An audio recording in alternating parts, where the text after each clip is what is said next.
அப்பனே விநாயகர் பெருமானே, எம்எல்ஏ எலெக்ஷனில் நான் நிற்கிறேன், என்னை வெற்றி பெற செய்தி சாமியே. அப்போ எப்படியாவது எலெக்ஷனில் சேவிச்சு என் சின்ன வீட்டுக்கு ஒரு பெரிய வீடாக கட்டி கொடுக்கணும் சாமியே.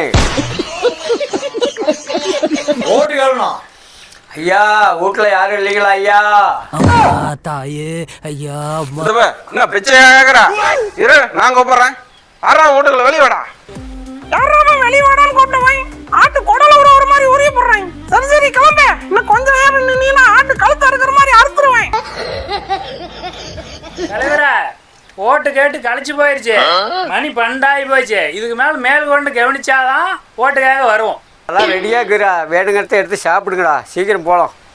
தலைவரா, 1000 சொல்ல நீ தான் ஜெயிக்கிற தெரியுதா? அவனை வேணுங்கிறத நீ எடுத்து அடி. சித்தப்ப இதெல்லாம் நான் கையில தேன்றதே இல்லை, இதெல்லாம் எனக்கு பழக்கமே இல்லை சித்தப்ப. ஏடா மாவன, என்னடா எல்லாம் பிளாட் ஆகிட்டாங்க. அட எங்கே இப்படியும் காணோம்.